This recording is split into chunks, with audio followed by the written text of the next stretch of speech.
Assalamualaikum warahmatullahi wabarakatuh. Izin perkenalkan, nama saya Mila Meliana.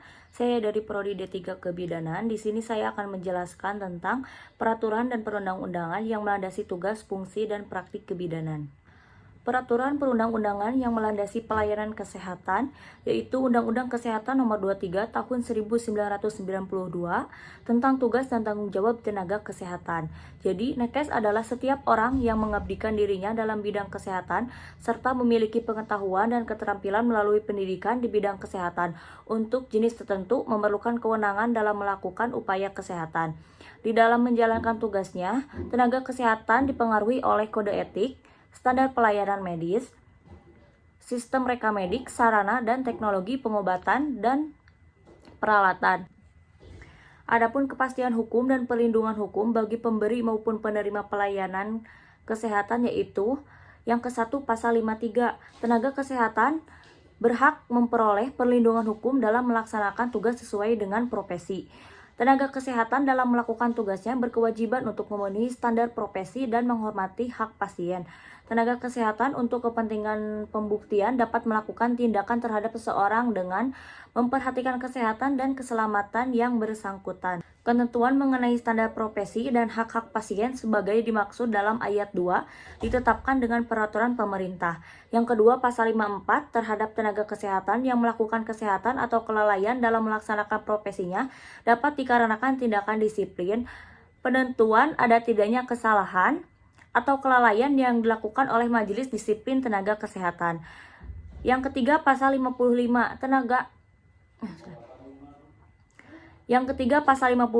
setiap orang berhak atas ganti rugi akibat kesalahan-kesalahan atau kelalaian yang dilakukan oleh tenaga kesehatan. Ganti rugi sebagaimana ayat A dilaksanakan sesuai dengan peraturan perundang-undangan yang berlaku.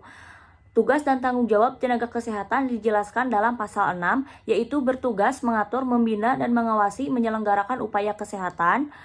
Pasal 7 bertugas menyelenggarakan upaya kesehatan yang merata dan terjangkau oleh masyarakat.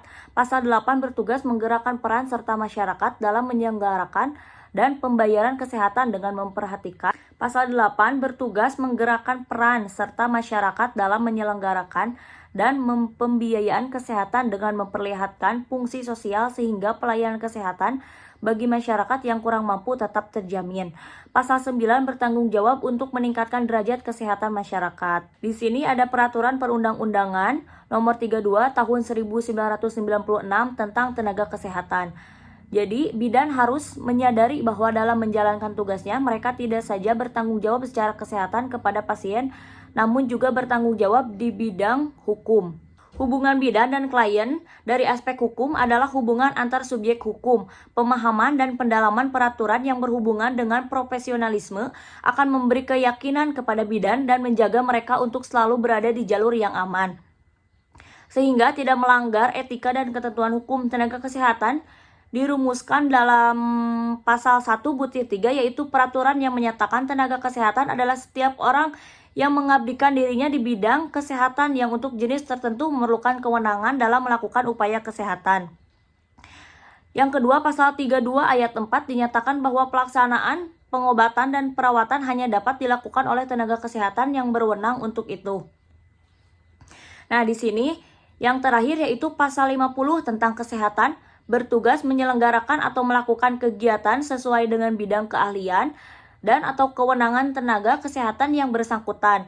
Pengertian di atas yaitu menunjukkan otonomi yang sangat besar pada tenaga kesehatan, yaitu hanya tenaga kesehatan sesuai kriteria di atas sejalan yang dapat melakukan tindakan dalam pelayanan kesehatan. Artinya bahwa bila ada pihak lain yang bukan profesinya melakukan tindakan tersebut, dapat terkena sanksi pidana sesuai Pasal 84 ayat 4 dengan pidana penjara paling lama 5 tahun dan atau denda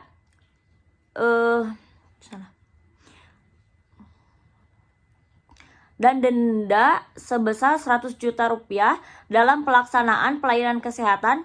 Maka tenaga kesehatan berkewajiban untuk mematuhi standar profesi adalah pergunakan sebagai petunjuk dalam menjalankan profesi secara baik. Standar profesi kesehatan menurut Linen dalam bukunya mengatakan bahwa formula dari norma standar profesi tenaga kesehatan adalah bertindak secara profesional, wajar, terhadap sasaran pengobatan tertentu.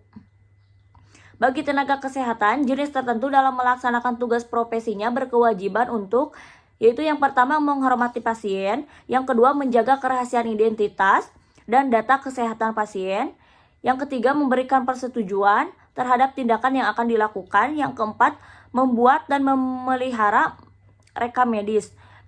Bila dalam pelayanan kesehatan yang diberikan kepada pasien mengakibatkan terganggunya kesehatan, cacat atau kematian pasien, maka pasien atau keluarganya berhak atas tuntutan ganti rugi atas kejadian tersebut. Sebaiknya perlindungan hukum diberikan kepada tenaga kesehatan yang melakukan tugasnya sesuai dengan standar profesi kesehatan. Peraturan perundang-undangan tentang ketenaga kerjaan. Bidan merupakan profesi dan sebagai bagian dari tenaga kerja. Sebagai unsur tenaga kerja, bidan berhak memperoleh perlindungan sesuai dengan harkat dan martabatnya sebagai manusia, tanpa unsur diskriminasi. Tenaga kerja adalah setiap orang yang mampu melakukan pekerjaan guna menghasilkan barang dan atau jasa baik untuk memenuhi kebutuhan diri sendiri maupun masyarakat. Adapun pasal tentang ketenaga kerjaan, yaitu yang pertama pasal 81 ayat 1. Pekerja atau buruh perempuan yang dalam masa haid merasakan sakit dan memerintahkan kepada pengusaha tidak wajib bekerja pada hari pertama dan kedua haid. Yang kedua, pasal 81 ayat 2, pelaksanaan ketentuan sebagaimana dimaksud pada ayat 1 diatur dalam perjanjian kerja, peraturan perusahaan atau perjanjian kerjasama. Yang ketiga, pasal 82 ayat 1, pekerja atau buruh perempuan berhak memperoleh istirahat selama 1,5 bulan sesudah melahirkan menurut perhitungan dokter kandungan atau bidan. Yang keempat, pasal 82 ayat 2, pekerja atau buruh perempuan yang mengalami keguguran berhak memperoleh istirahat 1,5 bulan atau sesuai dengan surat keterangan dokter kandungan atau bidan. Yang kelima, pasal 83, pekerja atau buruh perempuan yang anaknya masih menyusui harus diberi kesempatan sepatutnya untuk menyusui anaknya, jika hal itu harus dilakukan selama waktu kerja. Pasal 84, setiap pekerja atau buruh yang menggunakan hak waktu istirahatnya mendapat upah atau gaji penuh.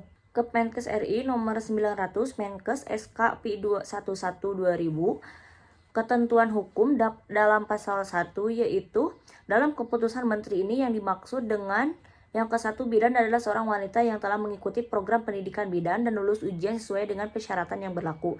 Yang kedua, registrasi adalah proses pendaftaran, pendokumentasian, dan pengakuan terhadap bidan setelah dinyatakan memenuhi minimal kompetensi inti atau standar penampilan minimal yang ditetapkan, sehingga secara fisik dan mental maupun